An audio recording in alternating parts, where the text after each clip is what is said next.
යාළුවනේ හැමෝම ආසයිනේ සිංහල අවුරුද්දට රතිඤ්ඤා පත්තු කරන්න. හැබැයි හැමදාම කරන විදිහට අතින් ගිනිකූර ගහලා පත්තු කරන එක ටිකක් අවදානම් වගේම දැන් පරණ වැඩක්.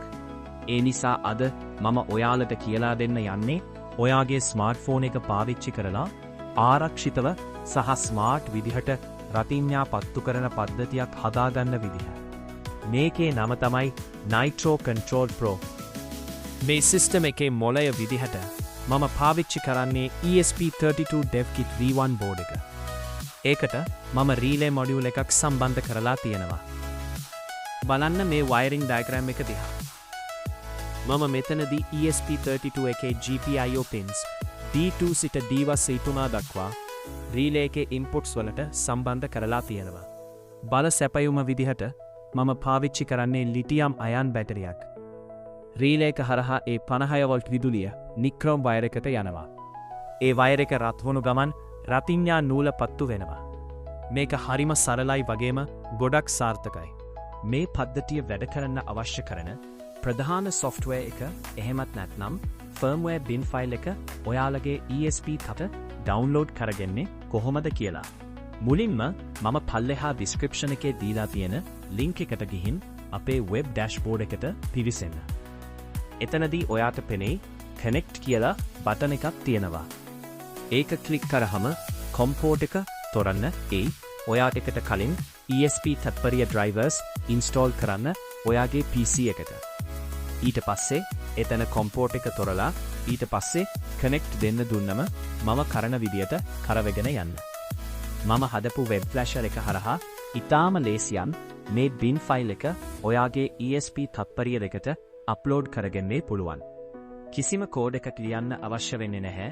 මේ වෙබ් අඩවිය හරහාම ඔක්කොම ටික ස්වයංක්‍රීයව සිද්ධ වෙනවා.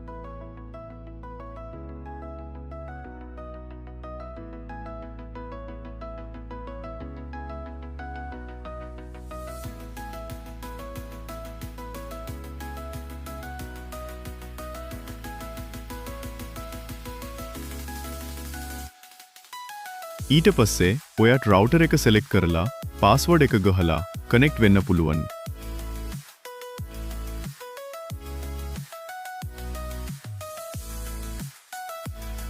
චරි දැන් ඔයා ෆෝන් එකේ හරි කම්පියුටර් එකේ හරි Wi-Fi on කරන්න. ඊට පස්සේ Wi-Fi list එක Nitro Setup AP කියලා එකක තියෙයි. ඒක කනෙක්ට් කරගන්න ඊට පස්සේ ඔයා නිකන් වෙබ්සයිට් එකකට යයි. ගියේ නැත්නම් ඔයා වෙබ් බ්‍රවුසර් එක මුම් ගහන IP ඇඩ්‍රස් එක ගහන්න. ගහවහම ඔය වගේ ලස්සන වෙබ්සයිට් එකකට ඕපන් වෙයි. ඊට පස්සේ ඔයාට රවුටර් එක සෙලෙක්ට් කරලා පාස්වර්ඩ් එක ගහලා කනෙක්ට් වෙන්න පුළුවන්. එතන ඔයාගේ එක පෙන්න නැත්නම් ඔයා ඒ තියෙන add hidden network කියන එක ක්ලික් කරලා SSID ස පාස්වර්ඩ් ගහලා රවුටර් එකට කනෙක්ට් වෙන්න. ඊට පස්සේ ඔයාට පුළුවන් වෙබ් බ්‍රවුසර් එක nitro.local කියන එක ගහලා වෙබ්සයිට් එකෙන් පාලනය කරන්න. ඔයාගේ එහෙම වාඩ් නැතුනම් රවුටර් සෙටිං වලට හරි ඔයා ෆෝන් එක හොට්ස්පොට් වලට කනෙක්ට් කරලා තියෙනවනම් මෙහෙම ඔයා එක බලාගන්න.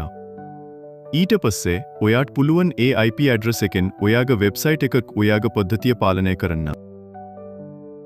අයත් දැනක බටන් එක කොනනම් ඔයාට පුළුවන් නෙත් තියෙනවා. Add new Nitro කියන එක ඔබලා අලතලත එකක හදාගන්න ඊට පස්සේ. එත් ඔයාලට නමක් දෙන්න පුළුවන් ඇතුළත් කරන්න ඊට පස්සේ. ඔයාට අලත බටන් එකක බලාගන්න පුළු long press කරන් හිටියොත් ඔයාට yes කරන්න. මසාජ් එකකේ එක එක එබුවත ඔයා හදපු සිස්ටම්. එක නයිකොම් කම්බිය තක්පර පොහොපතල්ස වෙලලා නිවිලා යනවා වෙලාවට. ඔයග අහස්කුරු උඩ යවන්න පුළුවන්. ඊට පස්සේ. ඉවරනෝ තව තියෙනවා. ඒ බටන් එක ක්ලික් කරලා ඇතුළත් ගියම් අලාර්ම් එකක දාන්න පුළුවන්. ඒ වගේම මම i10 සිලවා තියෙන නැකත් වලට සදුල් කරන්න පුළුවන්. තවත් ඉවරනෝ ඔය i10 සිනිරික් ප්‍රෝ කියන ටික් එක දාලා ඔයාට පුළුවන්. ඔයාගේ සිනතනට දිලා සේව් කරගන්න. මම දැන් සිනිරික් ප්‍රෝ ගන් ක්‍රීපීටිං ගන් ගෙද්දාක හොයාගන්න ඊට පස්සේ. සෙටිං වලට ගියොත් ඔයාට පුළුවන් සිනිරික් ප්‍රෝ වලට අනිත් ID දෙක දාගන්න. තව එතනින් Wi-Fi රිසෙට් කරන්න සහ මම ඉදිරිය දෙන අප්ඩේට් ලබා ගන්නත් පුළුවන්. ඔය ඔක්කොම කරලා සේව් කරන්න. අනික ඔයාට ඔය වගේ බටන් 8 දක්වා හදාගන්න පුළුවන්. එහෙනම් මම අදේ ගිහින් එන්නම් මතකෙතු මාව subscribe කරලා බෙල් එක all දාලා තියාගන්න. මොකද මම අප්ඩේට් එකක දුන්න ගමන් ඔයාලා දන්ගන්න පුළුවන්. එහෙනම් ලබන තියෙන අලුත් අවුරුද්ද සුබම සුබ අලුත් අවුරුද්දක් වෙන්න කියලා ප්‍රාර්ථනා කරනවා.